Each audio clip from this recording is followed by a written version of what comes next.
Bismillahirrahmanirrahim. Nabi Mustafa Muhammad Rasulullah. Nah, berarti syekh. Wa ila hadrati. Wa ila hadrati jami' khalifatihim wal qud. Al-Fatihah. A'udzu billahi minasyaitonir rajim. Bismillahirrahmanirrahim. Alhamdulillahi rabbil alamin. Ar-Rahmanir Rahim. Maliki yaumiddin. Iyyaka na'budu wa iyyaka nasta'in. Ihdinas siratal mustaqim. Siratal ladzina an'amta 'alaihim ghairil maghdubi 'alaihim waladdallin. Amin. Allahumma salli ala sayyidina Muhammadin al-Fatihi lima ukhliq wal khatimi lima sabaqa nasiril haqqi bil haqq wal hadi ila siratikal mustaqim wa ala alihi haqqa qadrihi wa miqdarihil azim. Alhamdulillah, untuk tema yang baru ini ana Al-Fakir Ahmad Ar-Rafiq Ar-Radiyallahu Tijani Al-Fadhani ingin menjelaskan berbagai macam hal tentang suluk lah. Yang mana suluk itu adalah sebuah jalan, ya, dalam wilayah tasawuf suluk adalah jalan menuju Allah.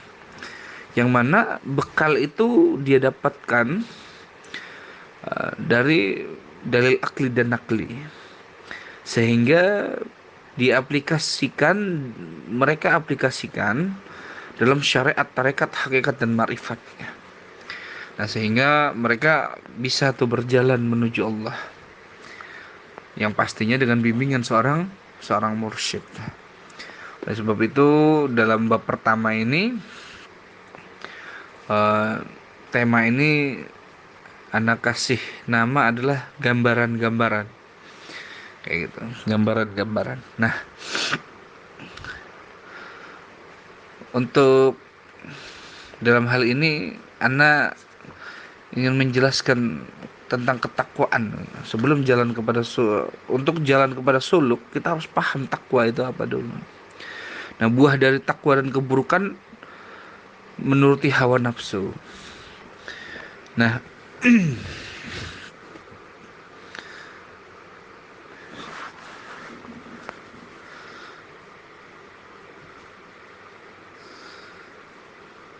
sebagaimana sebuah ungkapan bahwa at-taqwal ilahi madaru kulli sa'adati wa tiba'u ahwa ra'sun syarri habaila. Jadi takwal ilahi, bertakwalah kamu kepada Allah, madaru kulli sa'adati, bertakwalah kamu kepada Allah adalah pangkal dari segala kebahagiaan. Wa tiba'u ahwa ra'sun syarri habaila, sedangkan mengikuti hawa nafsu, wa tiba'u ahwa, sedangkan mengikuti hawa nafsu, ra'sun syarri habaila, adalah pangkal dari segala tipu daya.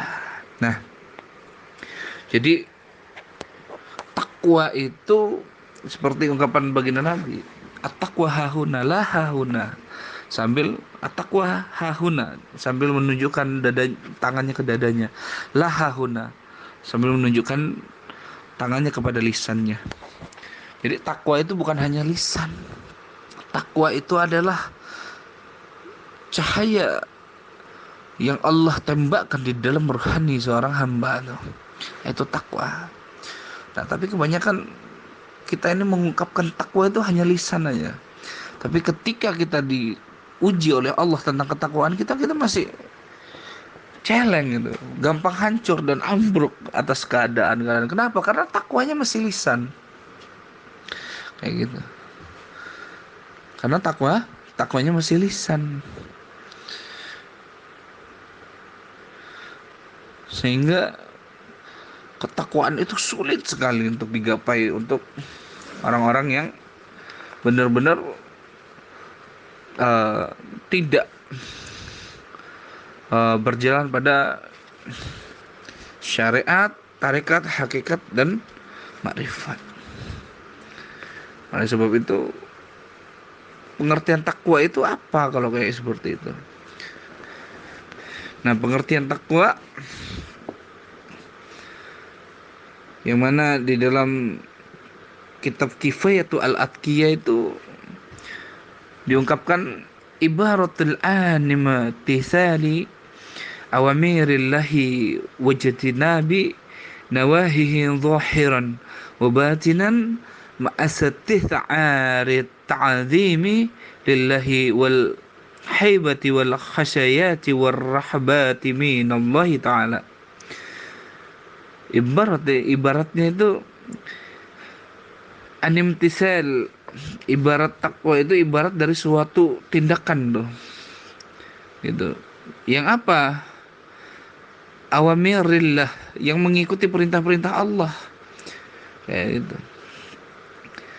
Dan apa, wajatitnabai nawahihi dhahiran wa batinan, dan menjauhi larangan-larangannya baik secara zahir maupun batin, ma'asati sa'ari ta'zimi lillahi wal haibati wa khasyati war rahabati minallahi ta'ala, yang mana disertai perasaan mengagungkan, segan, khawatir dan takut kepada Allah. Jadi takwa itu seperti itu. Nah, mengagungkan, segan, khawatir dan takut kepada Allah ini adalah cahaya nih, yang Allah tembakkan langsung kepada jiwa kita, sehingga kita, jadi takwa itu dia benar-benar merasakan setiap hembusan nafasnya keadaan yang hadir pada dirinya di segala tempat ataupun dalam keadaan zaman apapun. Dia terus tidak berhenti untuk menuju kepada Allah. Nah, ini takwa nih. Makanya takwa itu sifat, takwa itu cahaya, takwa itu akhlak. Maka kalau para ulama, takwa itu apa sih? Takwa itu adalah cahaya, akhlak atau sifat yang Allah berikan kepada hambanya untuk menuju kepadanya. Yang mana ada ungkapan di dalam kitab Al-Ibit itu, at-taqwa anayataki yal'abadu ma siwahu ta'ala. Jadi takwa adalah menjauhi segala sesuatu yang selainnya Allah. Itu udah takwa itu udah Allah aja, lalu dia menjauhi selain Allah. Itu bukan berarti udah ya udah fokus saya ibadah, enggak. Maknanya menjauhi. Jadi permasalahan kita dalam kehidupan itu bukan karena kita ibadah karena kerja dari pagi ketemu pagi akhirnya kita lupa ibadah, enggak. Kamu ibadah itu sebab memang Allah berkehendak atas kamu ibadah, sehingga bagaimana menggapai kehendak itu, kamu sadar dulu dong bahwa kamu membutuhkan Allah dan sadar menuju Allah. Walaupun kamu kerja dari pagi sampai pagi, bila kamu sadar tentang Allah dan kamu yakin bahwa Allah itu ada, ya udah, kamu tidak akan meninggalkan apapun perintahnya dan kamu pasti menjauhi larangannya. Makanya dosa manusia itu paling besar itu bukan karena ini itu. Nah, syariat menjelaskan dosa paling besar syirik, lalu kedua zina, lalu kedua. Tapi dosa akar semua dosa adalah kamu lebih merasa wujud daripada wujud Allah. Allah itu wajibul wujud, sedangkan kita ini menjadi tandingan Allah atas kewujudannya. Akhirnya kita diguncang oleh Allah itu dalam kehidupan kita sehari-hari, sehingga manusia untuk menggapai ketakwaan itu susah. Kenapa? Karena mereka masih memahami takwa itu secara tekstual, secara zahiriah. Namun, dan mereka memahami agama ya udah, yang penting memahami agama yang sesuai hawa nafsunya, nggak butuh guru, ya udah ada di YouTube, ada di Facebook. Enggak seperti itu. Takwa awal mulanya adalah kamu memiliki seorang guru, mursyid yang bisa membimbing kamu kepada Allah Subhanahu wa taala. Kalau nggak seperti itu ya nggak bisa. Akhirnya banyak tuh manusia tuh yang memahami agama tanpa bimbingan guru. Yang dimaksud guru ini adalah seorang mursyid yang benar-benar wusul kepada Allah, yang kamil, yang telah mendapatkan cahaya kemarifatan. Emang ada seorang guru yang tidak ma'rifat? Ada. Makanya ada ulama yang hanya fokus kepada zahir, ada ulama yang fokus kepada batin. Nah, mursyid yang kamil itu adalah orang yang benar-benar memahami tentang zahir batin kehidupan dong. Kenapa? Karena Allah pun az-zahir al-batin. Dan dia akan mengangkat hijab-hijabmu tuh, sehingga kamu mampu mengenal Tuhanmu tuh. Makanya man arafa nafsah faqad arafa rabbah. Barang siapa mengenal dirinya, maka dia mengenal Tuhannya tuh. Nah, inilah ketakwaan. Ketika terangkat inilah ketakwaan. Cahaya yang Allah tembakkan ke dalam jiwa manusia. Nah, susah. Namun para ulama mengambil berbagai macam ungkapan untuk menjabarkan ini. Agar apa? Agar manusia benar-benar bisa memahami tentang maksud penciptaan dirinya sendiri. Yang mana juga diungkapkan dalam kitab Al-Ibid, yang mana man arada an tasihha lahu at-taqwa fala yatruki dhunuba kullaha. Yang mana man arada an tasihha, barang siapa menginginkan apa, lahu taqwa, ketakwaan yang sebenarnya, apa, fala yatruki dzunuba kullaha, hendaklah dia meninggalkan segala macam dosa. Dan dosa yang paling besar adalah dosa kita merasa kita menjadi tandingan Allah itu. Kita kerja, kita merasa kita yang kerja. Kita ibadah, kita yang merasa kita yang ibadah. Nah, ini penyakit manusia. Sedangkan apapun yang kamu lakukan itu adalah kehendak Tuhanmu. Kita ini hanya menjalankan apa yang telah tertulis oleh Allah Subhanahu wa ta'ala. Dan kita jalankan itu pun dengan ketakwaan. Tapi kan susah kalau akal manusia hanya sampai kepada konsep zahir dan teks. Susah memahami ungkapan para arifin dan para aulia-aulia illah itu sangatlah susah kalau misalnya kita ini masih terhijab. Oleh sebab itu kita butuh seorang mursyid yang telah sampai kepada kemarifatan agar kita diangkat hijab-hijab kita, sehingga kita apa? Walaupun kerja dari pagi sampai pagi tapi nilainya ibadah.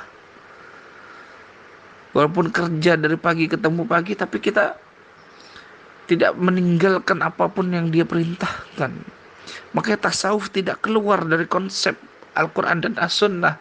Tapi tasawuf adalah satu-satunya ilmu dan pemahaman dan pengertian yang mengajak kamu mengamalkan secara hak tentang Quran dan Sunnah. Namun hati kalau udah gak sodik, kotor, gak akan bisa memahami ini. Oleh sebab itu tentang takwa ini ada ungkapan seorang ulama, yaitu Al-Nasrabazi, di dalam kitab Al-Ibid juga. Apa itu? Malladzima taqwa, barang siapa yang menetapi takwa, isataku illa mufarraqati, gitu, maka ia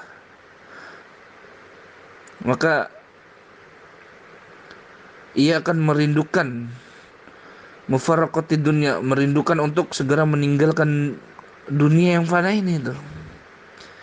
Li'anna Allah subhanahu wa ta'ala yaqul, karena Allah subhanahu wa ta'ala berfirman apa? Dalam Quran surat Al-An'am ayat 23. Apa itu? Waladdarul akhiratu khairul lilladzina yattaquna afala ta'qilun. Sesungguhnya kampung akhirat itu lebih baik bagi orang-orang yang bertakwa. Tidakkah engkau memahaminya, wahai hambaku? Jadi barang siapa yang menetapi takwa, maka ia akan merindukan untuk segera meninggalkan dunia fana ini. Nah, dunia itu sifat, bukan tempat yang kamu tinggalkan, bukan tempat yang kita tinggal sekarang ini. Bukan, dunia itu sifat.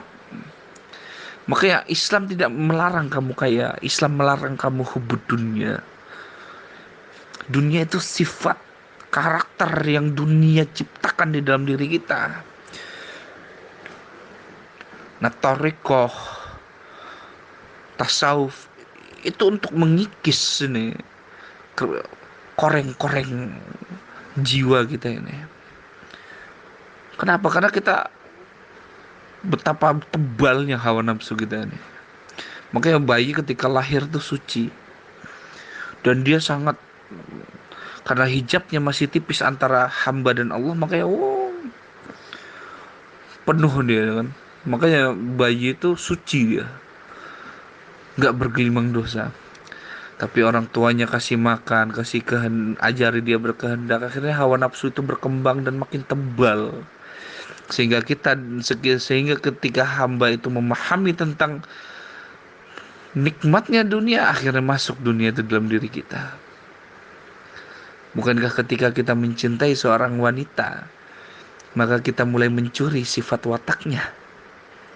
Ketika kita mulai mendekati seorang wanita, kita mulai paham bagaimana kriteria dia, sehingga kita mendekati wanita itu dengan apa yang dia suka. Nah, begitu juga manusia ketika mendekati dunia. Dunia tanamkan apa yang dunia suka. Nah, dunia itu sifat yang perlu dikikis di dalam diri kita agar kita bisa menggapai cahaya ketakwaan itu. Namun kan susah manusia untuk memahami ini kalau mereka masih terjebak pada teks zahiriyah saja. Dalam hal lain, Abu Abdillah di dalam kitab Kifayatul Atqiya berkata, apa itu at-taqwa? At-taqwa mujadnabatu ma yub'iduka anillahi ta'ala. Takwa adalah menjauhi segala sesuatu yang bisa menjauhkan apa? Menjauhkan dirimu dari Allah. Segala hal lah yang buat dirimu jauh dari Allah. Dia menjauhi segala sesuatu. Bukan berarti karena apa? Karena kerjaan kita dari pagi ke pagi kita nggak bisa ibadah, akhirnya kita pindah kerjaan. Lalu biar kita berharap bisa ibadah, nggak jamin. Tapi kerja kamu, tapi pekerjaan itu tidak merasuk di dalam jiwamu. Nah, itu menjauhi segala sesuatu yang bisa menjauhkan dirimu dari Allah. Sebenarnya masalah yang ada di dalam jiwa kita ini bukan dari luar diri kita, tapi dari diri kita sendiri. Penyakit yang itu bukan ada di luar diri kita, tapi dari di dalam diri kita sendiri. Makanya yang diperbaiki dalam kehidupan kita ini bukan tentang apa yang ada di luar diri kita, tapi apa yang ada di dalam diri kita. Karena yang di luar diri kita itu akan terus berputar seperti itu, nggak akan pernah berubah. Tapi di dalam diri kita ini, yang mana perlu untuk dididik agar tidak terkontaminasi dengan apa yang ada di luar diri kita. Ya karena kita hubud dunia lalu kita hancurkan dunia. Mengikis dunia berarti kita tinggalkan dunia. Nggak salah. Makanya memahami segala hal itu masih teks zahir susah. Makanya ruhanianya tidak akan pernah berjalan selama dia tidak menemukan seorang mursyid yang kamil. Oleh sebab itu ketakwaan adalah cahaya ilahiyah yang Allah berikan ke dalam ruhaniyah hambanya, sehingga hamba itu mulai berjalan dengan cahaya itu kepada Allah Subhanahu wa ta'ala. Yang mana ada ungkapan dalam kitab Al-Ibid itu. Apa itu? At-taqwa amalun bi ta'atillahi ala nuri minallahi makhalafati iqabillah. Takwa itu adalah apa? Amal bi ta'atillah, mengerjakan ibadah kepada Allah. Nuri minallahi ma khafata iqabillah. Karena di dalam hatinya ada seberkas cahaya yang datang dari Allah sehingga timbul perasaan takut kepadanya. Takwa akan memancing segala sifat akhlak rabbaniyah yang lain. Cahaya itu akan memberikan cahaya-cahaya yang lain agar kita bisa berjalan turuhannya kita kepada Allah Subhanahu wa ta'ala. Oleh sebab itu orang yang bertakwa kepada Allah ini akan mendapatkan karomah-karomah dan faedah-faedah yang agung. Yang mana salah satu seperti Allah akan memberikan perlindungan kepadanya dimanapun dia berada. Sebagaimana firman Allah Subhanahu wa taala, wa'lamu annallahi ma'al muttaqin. Ketahuilah bahwa Allah beserta orang-orang yang bertakwa. Makanya orang-orang yang mendapatkan cahaya-cahaya ketakwaan, dia nggak dia akan terus merasakan kehadiran Allah Subhanahu wa taala di setiap hembusan nafasnya dan keadaannya. Makanya Allah berfirman dalam Al-Qur'an, aku lebih dekat denganmu daripada urat lehermu. Makanya kedekatan dia mulai merasakan tuh kedekatan dia kepada Allah. Andai pun dia jatuh dalam lubang lumpur, dia nggak akan merasa jauh dari Allah. Malah kemaksiatan yang dia lakukan bisa jadi adalah awal ketaatannya. Maka dia saking takutnya lalu dia bertobat kepada Allah Subhanahu wa taala. Dan cahaya takwa ini bisa Allah berikan kepada siapapun yang Allah kehendaki. Maka kita sebagai hamba Allah jangan mudah berprasangka buruk. Kita tegur dia dengan rahmat, kita bimbing dia dengan rahmat. Kalau nggak mau, yang penting kita sudah memberikan kabar baik dan peringatan kepadanya. Tapi bukan berarti kita paksakan dia, enggak. Tapi pelan-pelan, pelan-pelan. Karena jiwa manusia itu tidak semuanya itu dalam gambaran yang sama. Tidak semuanya. Ada sebab itu manusia itu berbagai macam tuh karakternya. Agar kita paham tuh bahwa rahmat Allah itu tidak akan pernah bisa kamu pahami dengan akal dan hatimu. Dan yang kedua adalah akan mendapatkan ilmu-ilmu yang tidak pernah dia dapatkan, yaitu ilmu yang langsung diberikan Allah kepada hambanya yang soleh melalui ilham. Di dalam istilah tasawuf itu disebut dengan kasyaf. Sebagaimana Allah berfirman, wattaqullahu wa yu'allimukumullah. Dan bertakwalah kepada Allah, Allah akan mengajarimu. Akhirnya apa? Dia membimbing dirinya itu dengan cahaya Allah, sehingga dia benar-benar mengamalkan ibadahnya bukan atas perintah Allah lagi, tapi memang itulah dia sadar kehendak Allah yang sedang terjadi padanya. Inilah cahaya ketakwaan.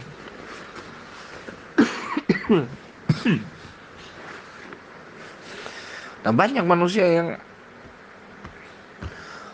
orang kalau udah taat, udah ibadah, merasa ibadah. Makanya banyak orang yang rajin ibadah tapi hatinya masih keras tuh. Dia sulit melihat rahmat kepada sesuatu yang buruk. Itu bentuk hatinya keras.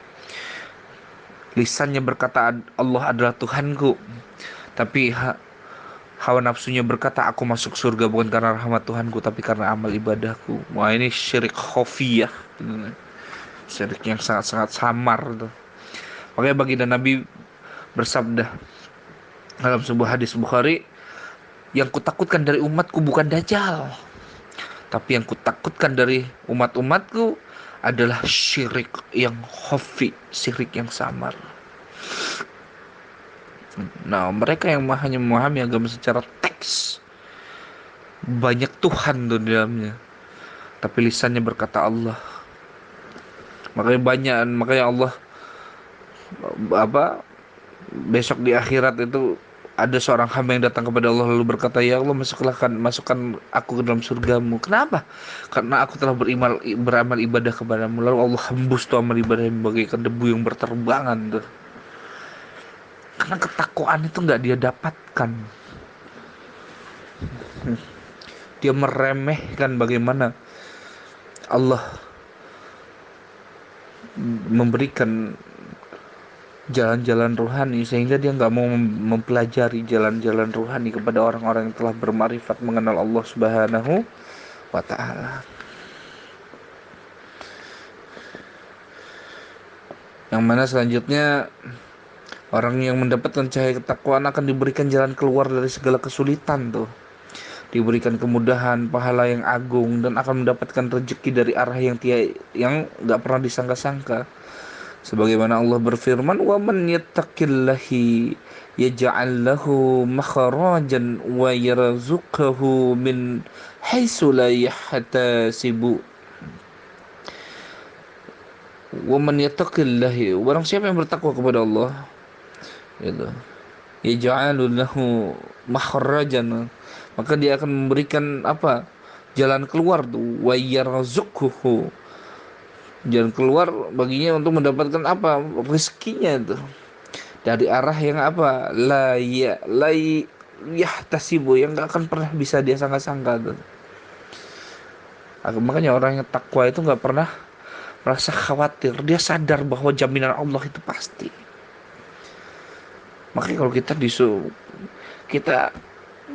ibadah Allah uji, hati kita bilang, ya Allah, aku udah ibadah samamu, tapi kenapa engkau masih mengujiku? Nah, ini nih penyakit hati ini yang perlu diobati.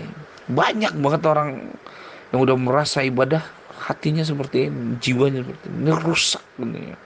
Makanya banyak orang beribadah lalu mendapatkan pahala, tapi pahala mereka hancurkan karena jiwa mereka yang bobrok, jiwa mereka yang rusak, jiwa mereka yang kotor. Kepada siapa? Kepada Allah Subhanahu wa taala. Makanya rukun iman itu ada 6 kan. Iman kepada Allah, iman kepada malaikat Allah, iman kepada Rasul, iman kepada kitab, iman kepada hari kiamat, dan iman kepada takdir baik dan takdir buruk. Makanya beriman kepada Allah gampang, beriman kepada malaikat gampang, kitab Allah gampang, Rasul Allah gampang, hari kiamat gampang. Tapi semuanya iman itu akan kuuji kata Allah. Makanya rukun iman yang terakhir adalah itu beriman kepada takdir baik dan tidak, kan susah. Banyak sekali manusia yang jatuh keimanannya karena tentang keadaan baik dan buruk, sehingga mereka kira mereka telah takwa, tapi ternyata di hadapan Allah mereka melakukan sebuah dosa yang Allah sendiri berpaling dari diri hamba itu. Nah, ini kan yang perlu kita sadari. Banyak sekali kita melakukan sesuatu yang tidak Allah harapkan tuh. Coba kalau rukun iman yang keenam itu Allah taruh itu di pertama, bayi baru lahir langsung kejang itu. Tapi begitu besar rahmatnya Allah, makanya ditaruh di terakhir. Kenapa? Karena Allah sadar itu paling susah untuk diimani. Ya. Allahumma salli ala sayyidina Muhammad.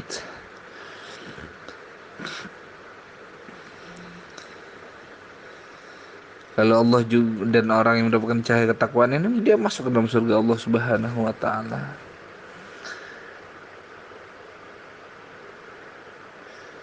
Oleh sebab itu,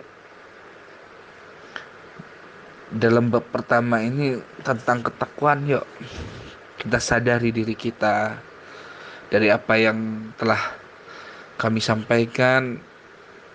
Kita tafakkurkan, kita renungi.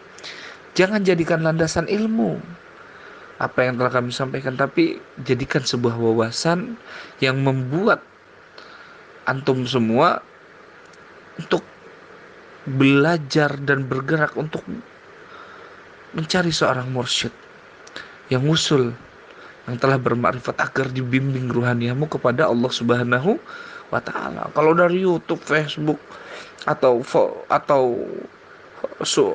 pesan suara yang sampai kepada antum atau yang sedang mendengar di sini, ini hanya menjadi sebuah wawasan. Tapi carilah mursyid yang bisa membimbing ruhaniamu kepada Allah. Karena makhalaqtul jinna wal insa illa liya'budun.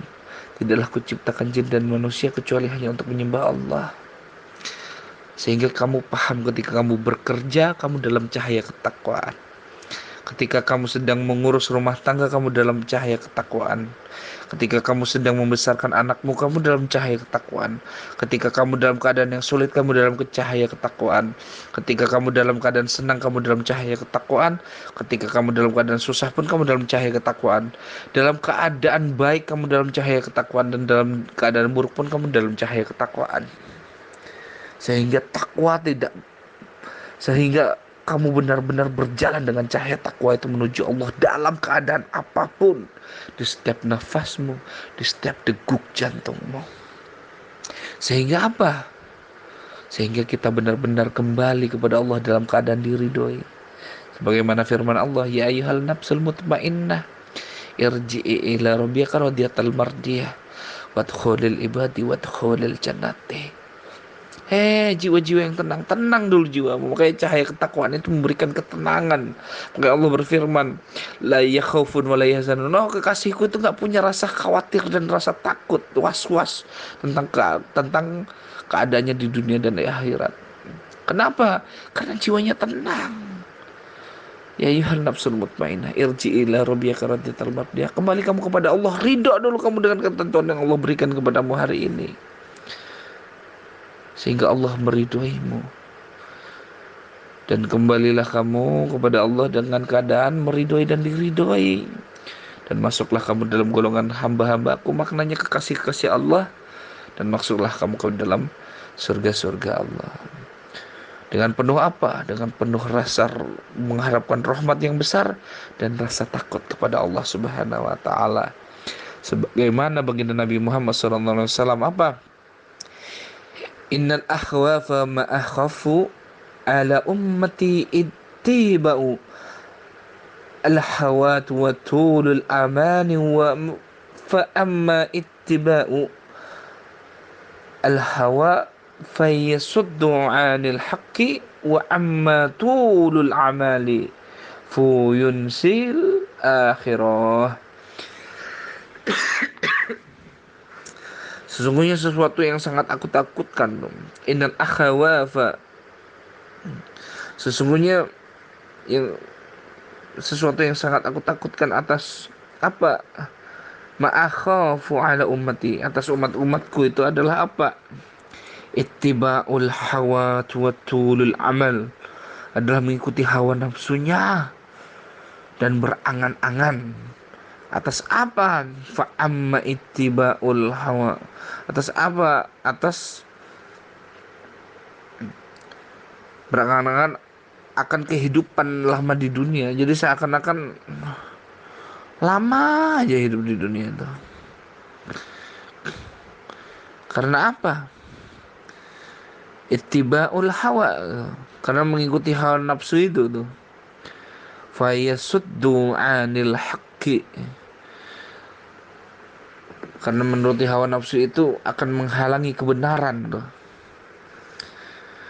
Wa amma tulul amali, sedangkan berangan-angan hidup lama di dunia itu fa yunsil akhirah, akan menyebabkan lupa akhirat. Jadi hawa nafsu itu akan menghalangi tentang kebenaran dan berangan-angan tentang kehidupan dunia itu akan melupakan kamu tentang akhirat. Inna syaitana yakhari min bani adami makhrajdan majrudam. Jadi inna syaitana yajri min bani adami majrudami, sesungguhnya syaitan itu sesungguhnya syaitan itu yajri min bani adam majrudami, akan menguasai anak Adam melalui aliran darahnya.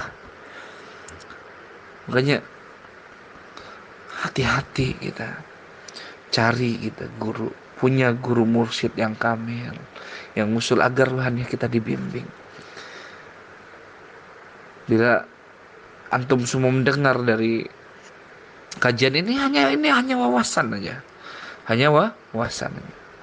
Karena ada ungkapan di dalam tasawuf Seperti miftahus sahadah suhbatul auliya. Kebahagiaan, pintu kebahagiaan itu adalah ketika kamu bersahabat dengan seorang wali Allah. Insyaallah semoga bermanfaat dan semoga menggugah jiwa antum semua yang mendengar untuk paham cahaya ketakwaan itu harus antum dapatkan di jalan-jalan suluk ahlut tariqah, ahlus syariat, ahlut hakikat dan ahlul ma'rifat. Yaitu di mana itu antum dapatkan semua? Di mursyid yang kamil, yang usul. Kalau yang nggak kamil gimana? Ada ungkapan para ahli tasawuf, ikbalin nasi al muridi qablal kamali sumun qatilun. Barang siapa seseorang yang didatangi banyak manusia dan murid, tapi orang itu belum sempurna, maka oh, dia sama saja menjadi racun yang sangat membunuh buat dirinya dan orang-orang yang sedang dia berikan pemahaman, walaupun itu pemahaman agama, walaupun itu benar, tapi itu akan menjadi racun. Kenapa? Karena agama secara teks saja, dipahami secara teks saja, itu akan tetap mendapatkan pahala. Tapi jiwa yang rusak akan menghancurkan setiap pahala itu, sehingga kamu datang kepada Tuhanmu dalam keadaan yang penuh dengan kehampaan. Maka Allah berfirman dalam Al-Quran, aku tidak melihat zahirmu wahai hambaku, tapi aku melihat apa yang ada di dalam dirimu. InsyaAllah semoga bermanfaat. Dan kita akan lanjutkan lagi di waktu yang lainnya. Dan bila ada salah dan kurang sesuatu yang tidak berkenan, karena Al-Fakir Ahmad Ar-Rafiq mohon maaf lahir dan batin, dan semoga Allah menjadikan kita hamba yang lebih baik daripada yang sebelumnya dan terus dirahmati oleh Allah Subhanahu wa taala di setiap keadaan dan di setiap tempat. Allahumma salli ala sayyidina Muhammadin al-Fatih al-Mukhliq wal khatimi lima sabaqa nasiril haqqi bil haqqi wal hadi ila syiratikal mustaqim wa ala alihi haqqa qadrihi wa miqdarihi al-azim.